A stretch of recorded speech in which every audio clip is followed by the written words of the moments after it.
All right, welcome back to Strong Principles, episode 2. I'm here with Rob and Zach, and we are here we're going to talk about Zach's specialty, which is? Yeah, so it's rotary-specific training, rotary-specific strength training, why it's so beneficial for any rotary athlete. The main one I target is golfers, but this would apply to a football quarterback, baseball pitcher, tennis player, any sport that requires rotary. And when he's saying rotary, he's talking about rotation. Rotation, yeah. And a lot of people believe that rotation, so when you get to the fundamental movement patterns, some people believe rotation should be one of those patterns. I just kind of think like if you can't do one of those patterns, you're not rotating. Correct. First. You're not going to rotate properly. That's why I just put it right. But it's very important. A lot of people don't do it. Yeah. So rotary, take me through like a rotary workout that you'd be looking to do. Yeah. So I'll start with what the program should look like. And we talked about it in our first episode a little bit, is we always start with an assessment. So the assessment is geared towards golfers. Well, before we even go into that, can we let's get into like the importance of the rotation. Okay. And then what muscles are used, because a lot of times what happens in rotation is that you can't stop the rotation, what causes injury a lot of times. They're not strong enough even when they go to rotate and they create that force. They can't even stop it. It goes too far. It causes problems. Actually, correct? Could we get into like how you got into rotary? Yeah, like why is that important? Okay, right? yeah. Why should we care? Yeah. So I'll just give you background then on why I got into it. But basically, when I started working for Rob, I played golf all through high school. And actually, this is a big reason why I wanted to get into it. So I initially started going to school for physical therapy, and golf caused a lot of the injuries or the issues that I have because it's a one-sided sport, right? And so oftentimes what we see is you get lower back issues, elbow issues, knee issues, hip issues. So for me, I had like tight lower back. And so what happens is oftentimes the two big muscles on your back, the erectors, for a right-handed golfer, the right one gets way larger because you're in this side bend and you're rotating and only turning one way. And so basically I had stopped playing, and then I had a client approach me about training for golf. And then that's when I went, and the certification that I got was TPI, so Titleist Performance Trainer. And so basically they talk all about, and I had a decent background on just like what good strength training looks like, but they kind of opened up a lot about what strength training should look like for golfers. And so when I came back from it, it was really good. They talk a lot about the assessment and how you assess people, and then how to fix a lot of the imbalances. But when I came back with it, basically it kind of exploded. I had a lot of clients who were interested in it, and then we started the Golf Power Lab program at Vero Strength. And then, it's been like a full book ever since. So, but basically the reason I started, and the reason why a lot of golfers I think will start, is because of injury. We want to be able to play this game forever, or whatever game you want to play, and injuries are going to hold you back from that. And so oftentimes you get an injury, you go to an orthopedic or you go to a doctor, and they just try to fix the injury. They don't try to fix the actual underlying issue or the movement pattern issue, or teach you how to create again, we talk about sustained effect that will allow you to play forever. So it's kind of like how I got into it. Yeah, when Zach first came to us, I thought it was a really good idea, but then there was like this kind of like downstream effect of when he comes in and then he's starting to teach these rotational exercises. We start to realize like, oh, our regular program is really biased to like certain planes of motion, and we're all starting to get a little bit of rigidity build up, and we need to add rotation because that's really important as you get older. And so that's even affected our regular program too. So when you're looking at like that sort of scenario with the rotary workouts, baseball, golf, you're really looking at like in a sport that's really like one-sided, rather than like let's say judo. Judo, you may do throws like from both sides. Yeah. So that really wouldn't apply? It would still apply. So when we look at rotation, all right. So let's talk about then why strength is so important in rotation. So when you look at rotation, there's a lot of different forces that are created. So the way I basically explain it is there's a horizontal force. So that's just if I just turn my body to the right, turn my body to the left. There's a vertical force, which is pushing up and down, squatting, hinging, right? Kind of same thing. And then there's also, I call it a lateral force. And so basically it's if you were to take your left shoulder and move it higher than your right shoulder, or vice versa. So you kind of have this tilt, this side bend. So you can think of all the muscles that are working, obviously a lot in the core, but when you have tilt or a lateral force, there's obliques. When you have vertical force, there's glutes, hamstrings, quads. And then when you have a horizontal force, there's a lot of shoulder, external shoulder rotation. The lats are involved. There's a little bit of tension in the pec at impact. So if you're doing a throwing sport, even if it is both sides, those same forces are still being applied to the ball. So even if you are not one-sided, you still need to be able to create those forces efficiently and without injury. So you need to be able to make sure that the right muscle groups are firing the way they should when throwing the ball. And then also getting rid of imbalances. If one side can throw further than the other, again, that's a perfect indicator. Rotation training could work for you. Yeah, and Zach, wouldn't you say it's just not even the ability to produce the force to rotate, but it's the ability to decelerate that force too? That just as much, just as important, just as much. And that's a lot what people don't think. And when you see him working on it, you can tell what he's working on is that he's working on them to be able to handle the deceleration. And so that's where strength training becomes so important because. So let's just take a banded rotation, for example. If you just have anybody come in, and this is the labels right now on media, and so they'll put, all right, here's the 3 best exercises for golf, and it's a banded rotation, it's a med ball throw, and it's a slam. Okay, great exercises for golf, or for tennis, or whatever it is, but they have no idea how to contract or tense up to even stop the band from coming in. So it's yanking them in. Their med ball throw is coming from all their arms, or their med ball toss is coming from all arms. So that's where strength training comes in. Are your muscles, or is your movement good enough? Are your muscles good enough to basically be able to decelerate, to be able to isometrically control the weight, to be able to eccentrically control the weight, or whatever movement you're doing? Yeah, it's interesting. So you're saying like in a golf swing. Yep. I won't demonstrate because I don't want to embarrass myself. But you're swinging. So you're saying like once you hit the ball, you should be looking to decelerate? There's a deceleration that occurs. And so that's why so many people that I see, if they swing a golf club, they fall all over the place, right? So we look at balance. Yeah, you could just say it's balance, but it's also deceleration.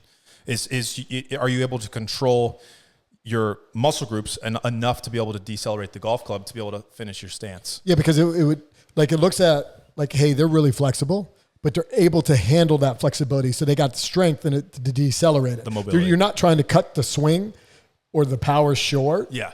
Or the momentum, but you need to be able to handle that going, and being strong helps you do that. So if you look at it like there's a board of power that comes up, or you could say a board of strength, board of power really. So if this arc, so at the top of the golf swing, there's this arc, and then obviously at the ball, the arc is at its highest, but then the deceleration is coming down. If you can't decelerate, there's this no come down, and then what's the effect? Injury, off balance, a bad shot. If we're looking at it from just a game level. So it's extremely important, Totally would not have thought of that. Like I would have just been like, just beat the shit out of it. Just hit it as hard as you can. Yeah. And go, right? Like, because you want to drive it as far as possible, but like the follow through, right? That makes sense. So like, it's like your obliques are, and all your internal abdominals are in there. They have to be able to not only rotate, but they have to be able to slow that rotation down. So they have to be able to isometrically create a ton of tension. Yeah. So there's quite a bit going on in rotation.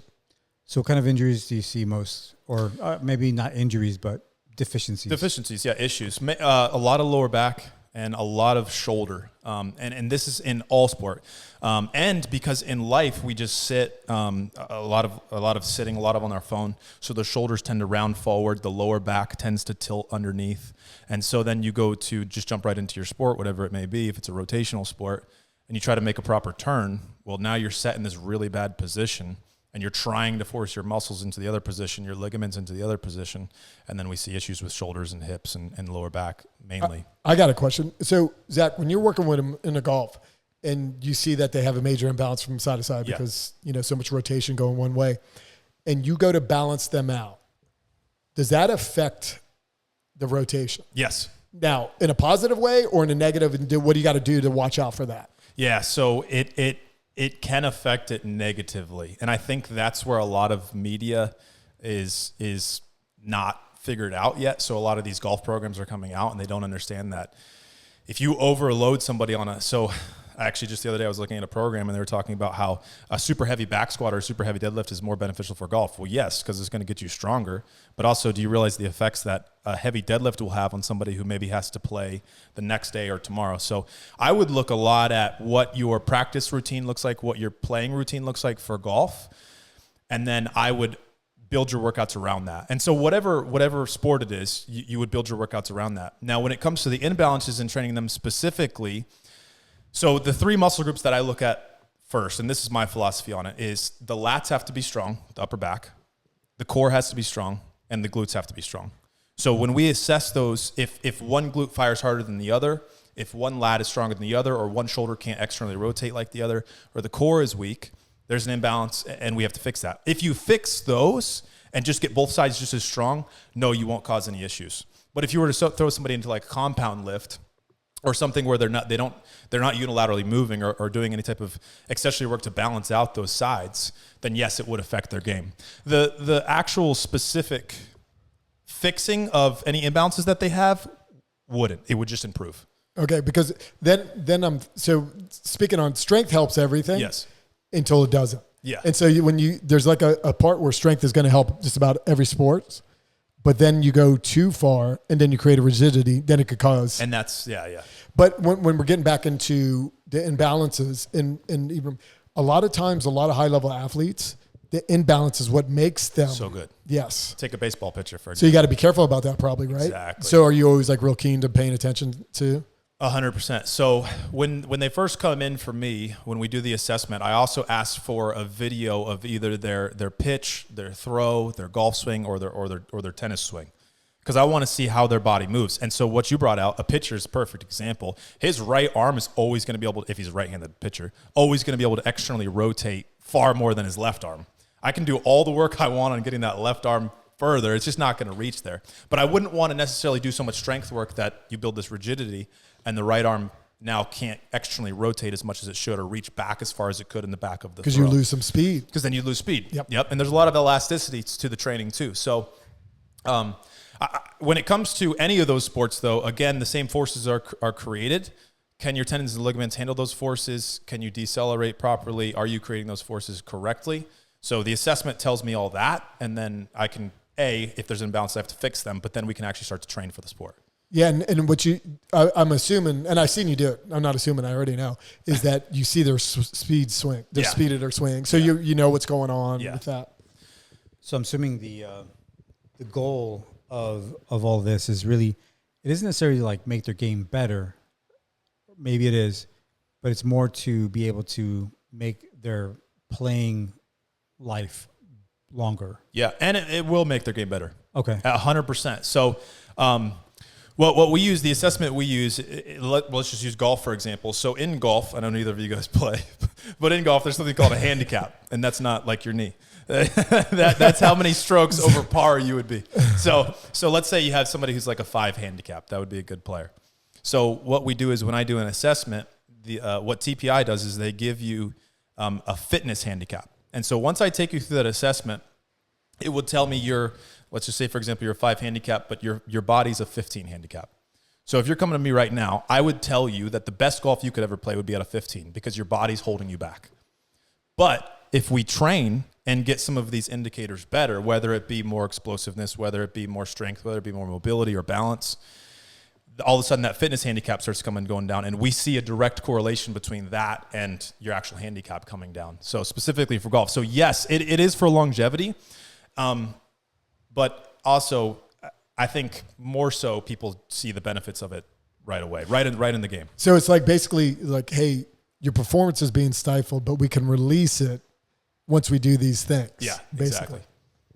exactly. So do you ever see anybody like maybe at first they take a hit on the game, but then it's like something clicks and it's like, oh, yes. Okay. Yes, absolutely. And a lot of that has to do with, especially people who haven't trained before because they're sore or because they maybe feel like they're a little bit tighter, right? So if you're sore, right, if my chest is really sore, like I feel like I'm a little bit tighter, it goes away. It gets better. It gets stronger. All of a sudden the soreness starts going away. And like we talked about in the last one, soreness is not a good indicator of doing a proper workout, but it's going to happen at first, especially if you haven't worked out. And sometimes you got to go backwards to go forward. But yeah. Do you see sometimes maybe they come in with like bad mechanics and you're like, all right, we got to kind of retool these. So of course, because once you get good with bad mechanics, you most likely have to go backwards.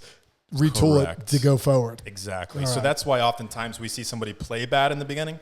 So let's say you hit a ball, but I keep using the shoulder, for example. What is a good example? Let's say you hit a ball, but you can't get your external rotation in your right shoulder and your right-handed golfer past 90 degrees. And you got to get it past 90 degrees in order to be able to what we call shallow out the golf club. So it's where the golf club comes almost behind you in a way to be able to deliver to the golf ball. But you've hit a ball your entire life with an extremely tight, internally rotated right shoulder. And you know how to hit that ball with an extremely tight, internally rotated shoulder. Now, all of a sudden, I give you more mobility. Your lat's stronger, your core's stronger, your glute's stronger, you're turning better in the gym. Timing's going to be off? Oh, your timing's all off. They're like, oh, dude, this is making me way worse. It's like, well, and that's also, too, why I like to work with, if they have an actual golf coach, a swing coach. I'm not a swing coach. I tell people that all the time, but I can get your body moving right, then go work with the swing coach, and he can actually fix these adaptations that we've created and get you back to hitting that ball. So is the swing coach, that's basically the golf pro that's on? That's the golf pro. So he works specifically on their swing. So I don't mess with any of that. And that's why oftentimes I ask for a swing video or a tennis video for whatever there is. Yep. So I can just see it and be like, okay, I know what we're working with and I know what you're trying to do. You can train for that. But ultimately, and this is why strength and rotation is so important, if you don't have the strength for it, or if your body's not moving properly, it's going to lead to issues down the road. That swing is not going to be sustainable. So if I see a flaw in the video, sometimes I'll bring it up and just say, you're going to see this down the road. I have to fix this. But so. Yeah, it makes total sense. It's good. Yeah. Yeah, man. I learned. But yeah, so if you want to get into golf specific training or rotation specific training, first thing you should do is a movement assessment. I would recommend getting a TPI coach or some sort of sports fitness coach. They should take you through an assessment. The main muscle groups that I would recommend targeting would be the glutes, the core, and the upper back. And so if you're targeting those, just strength work. Good strength work a lot of times leads to better mobility. So yes, there's a lot of stretching involved and stretching that you'd want to receive. But if they take you through an assessment, you're targeting those three main muscle groups and you're feeling better, then you're on the right track for a good program. Big shots, watch out. Yes. Big shots champion. That's awesome. That's good. Yeah, we good? Anything else you guys want to know? No, I think I'm good. You already passed anything I already knew. Yeah. Being a not a golf savant, that's all I got. But I think one of the biggest takeaways before we close here is that in my philosophy, and I think it's more in our philosophy now too, is that there should be some sort of rotation in your strength program. Even if you're not a golfer, even if you don't play any of those sports, some rotation helps with fluidity, stops with rigidity, right? Yep. And it helps you be more mobile. It helps you to create handle impact better. So I think rotation should be involved in every single program as well. It doesn't have to be at a super high level. It can just be some accessory work at the end. It doesn't have to be a focused day, but there should be some sort of rotation involved. Yeah, it's definitely one of the big movement patterns that you have to keep in and do quite often. Yeah, it makes sense. It makes total sense. Because I can tell you right now, I got zero rotation. So, well, most people don't, because what you do is you get stuck in planes of motion, and when you're really going to rotate, unless you're like following some program or you're with some coach that's going to have you do it, you're not going to do it. You don't realize how much you can't rotate till you try to grab something at the back of your car. And you can't even move. You got to turn. You got to turn your whole head and everything. Yeah, everything. You look like a robot. Yeah, that's why all people look like that, right? They're just exactly right. Exactly. Yeah, and that's why the old guys get the walk. Where their hips are tucked underneath, they start walking all funny, they can't move. And again, that goes back, and I see it with a lot of golfers. Yeah. They got to train the glutes, lats, and core. So we'll dive into some more of that stuff as we go through. Yeah. We're gonna have to get into that because I don't want to be walking like that. Awesome. I'm on my way. All right. This has been Strong Principles. Thanks for tuning in. All right. Awesome. Thanks, everybody.